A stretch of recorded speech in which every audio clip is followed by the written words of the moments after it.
தமிழக வெற்றிக் கழகத்தின் 2ஆம் மாநில மாநாடு நடைபெறும். மதுரை பாரபத்தியில் ஏராளமான தொண்டர்கள் குவிய தொடங்கியிருக்கிறார்கள்.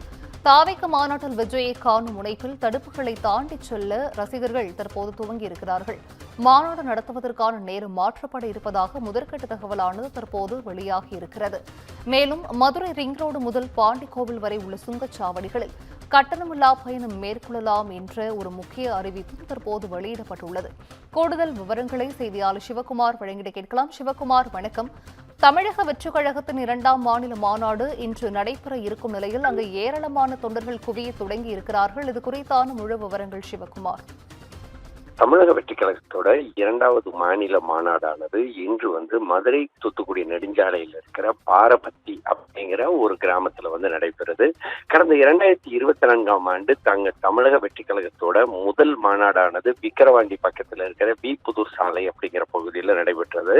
ஏறத்தாழ 8 லட்சம் பேர் வரைக்கும் கலந்துக்கிட்டாங்க அப்படிங்கிற ஒரு சூழ்நிலை காணப்பட்ட நிலையில அந்த மாநாட்டுல போதிய அளவுக்கு வசதிகள் செய்யப்படலை அப்படிங்கிற ஒரு அதிருப்தியும் நிலவுச்சு. இந்நிலையில கடந்த சில மாதங்களுக்கு முன்பு விஜய் என்ன சொன்னார்னா, தமிழக வெற்றிக் கழக தலைவர் என்ன சொன்னாருன்னா, அதாவது தென் மண்டலங்கள்ல தமிழக வெற்றிக் கழகத்தோட பலத்தை நிரூபிக்கிற அளவுக்கு தற்போது நாங்க இந்த 2வது மாநாட்டை நடத்துறோம் அப்படின்னு சொல்லி அதன் அடிப்படையில பாரபத்தியில இடம் ஒதுக்கப்பட்டு கடந்த ஒரு மாதமாக அதற்கு உண்டான பணிகள் நடைபெற்று இருந்தது. நடைபெற்ற நிலையில என்னன்னு பாத்தீங்கன்னா, அதாவது ஏறத்தாழ 500 ஏக்கர் அளவுக்கு பரப்பட உள்ள நிலத்துல அந்த இடங்கள் அதுக்கு உண்டான பணிகள் அமைக்கப்பட்டு அதன் அடிப்படையில எல்லாமே ரெடி பண்ணிட்டு இருந்தாங்க.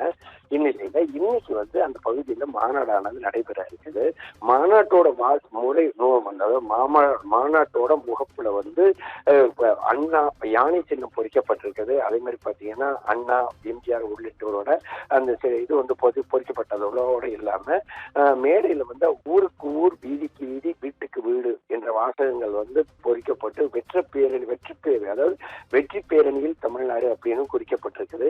மேலும் பாத்தீங்கன்னா சாலை முழுவதுமே தாவேகாவோட கொடிக்கம்பங்கள் அமைக்கப்பட்டு அதன் அடிப்படையில அந்த ரசிகர்கள் அழைக்கப்பட்டு அதன் அடிப்படையில உண்டான ஏற்பாடுகள் செஞ்சுட்டு இருந்தாங்க.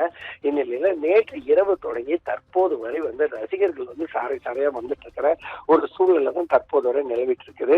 அதே மாதிரி வரக்கூடிய ரசிகர்களுக்கு உணவு, தண்ணீர் போன்றவை பேக் செய்யப்பட்டு அவங்களுக்கு கொடுக்கப்பட்டுட்டு வருது. அதாவது அந்த வரக்கூடியவங்களுக்கு சாப்பாட்டுக்காகவும் குடிநீருக்காகவும் கொடுக்கப்பட்டு இருக்குது. 3 மணி அளவுல துவங்கும் அப்படின்னு சொல்லி எதிர்பார்க்கப்பட்ட இந்த மாநாடானது அதற்கு முன்பாகவே துவங்குறதுக்கு உண்டான வாய்ப்புகள் தற்போது இருக்கிறதா சொல்லி தெரிவிக்கப்பட்டிருக்குது. ஏறத்தாழ அதாவது பாத்தீங்கன்னா 3500 போலீசார் குவிக்கப்பட்டு 1500 பவுன்சர்களுக்கு மேல ஆண் பவுன்சர்கள், பெண் பவுன்சர்கள் எல்லாம் சேர்த்து ஏறத்தாழ 3000க்கும் மேற்பட்ட பவுன்சர்கள் தமிழக வெற்றிக் கழகம் தரப்புல குவிக்கப்பட்டிருக்கிறாங்க. இந்நிலையில விஜயை காண வரக்கூடிய ரசிகர்கள் தற்போது மீண்டும் ஒரு பிரச்சனைகள் பண்ண ஆரம்பிச்சிருக்காங்க. எப்படின்னு பாத்தீங்கன்னா 10 அடி உயர கம்பிகள்ல செவரேறி குதிக்கிறது, அந்த கம்பிகள் மேலே ஏறி குதிக்கிறது. அதே மாதிரி அங்க இருக்கிற சேர்கள்ல படுத்து தூங்குறது உள்ளிட்ட பணிகள் உள்ளிட்ட வேலைகளை செய்ய ஆரம்பிச்சாங்க. அதே மாதிரி பாத்தீங்கன்னா முறையான வழி செல்லாம, அதாவது ரசிகர்கள் செல்றதுக்கு வசதியா அதுக்கு தகுந்தாப்புல வழிகள் ஒதுக்கப்பட்டு அந்த குடிநீர், கழிப்பறை வசதிகள் உள்ளிட்ட செய்யப்பட்டிருந்தது. ஆனா அது எதையுமே கண்டுக்கிறாம தங்களது விருப்பம் போல தற்போது வரை நடந்துட்டு இருக்கிறாங்க. அதாவது 5 ஆண்டுகள் லீஸுக்கு என்ன பண்ணாங்கன்னா 100 அடி உயர கொடிக்கம்பமானது நடப்பட்டிருந்தது. எப்படின்னு பாத்தீங்கன்னா, பொதுவா மாநாட்டு திடல்ல அந்த கொடிக்கம்பங்கள் அமைக்கப்பட்டு அதன் அடிப்படையில விஜய் எப்பவுமே முதல்ல கொடியேற்றினதுக்காக தான் அந்த பிரச்சாரத்தை ஆரம்பிப்பாரு. இதே மாதிரிதான் விக்கிரவாண்டியிலேயே நடந்தது. அதனை இன்னைக்கு உள்ள இந்த 2வது இதுதான் நடக்கும் அப்படின்னு சொல்லி அறிவிக்கப்பட்ட நிலையில நேற்று அந்த கொடிக்கம்பமானது சாஞ்சிச்சு.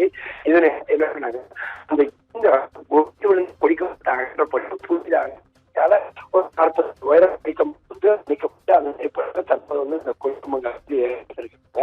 அதாவது போக்குவரத்து பார்த்தோம் அப்படின்னா அதாவது அடுத்து விருதுநகர் ரிங் ரோடு அப்படிப்பாங்க. அதாவது அந்த ரிங் ரோடு வழியாகத்தான் மதுரையோட உள்பகுதியான தூத்துக்குடி போறது, ராமேஸ்வரத்துக்கு போறது, திருச்சி உள்ள பல்வேறு பகுதிகளுக்கு ரிங் ரோடு அப்படிம்பாங்க. அது தொடங்கி பாண்டிக்கோயில் வரை ஏறத்தாழ 6 முதல் 7 வகையும் வாகனங்களோட அதிகமா இருக்கிற ஒரு சூழ்நிலையில தற்போது அந்த இடங்கள் மொத்தம்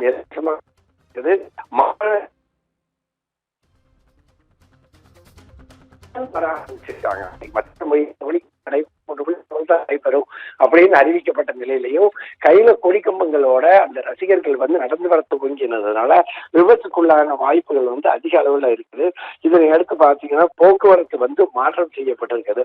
ஏற்கனவே ஆம்புலன்ஸுகள் அதே மாதிரி பாத்தீங்கன்னா வரக்கூடிய வசதிகள், அடிப்படை வசதிகள் உள்ளிட்டங்கள் செய்யப்பட்ட நிலையில மாநாட்டுல வேற எதுவும் அசம்பாவிதம் நிகழ்ந்துடக்கூடாது அப்படிங்கறக்காக விருதுநகர் மாவட்டத்தில் இருக்கிற வந்து கொண்டு வரப்பட்டிருக்கு. அந்த அளவில் மக்கள் வந்து வர துவங்கிக்கிறது. மாநாடு மூட்டு அளவு ஆரம்பிக்கும் அப்படின்னு தெரியப்பட்டதுல மாநாட்டு ஏறத்தாழ அப்படின்னு எதிர்பார்க்கப்படுறது அடுத்து அது வந்து பலனளிக்கப்பட்ட விஷயம்.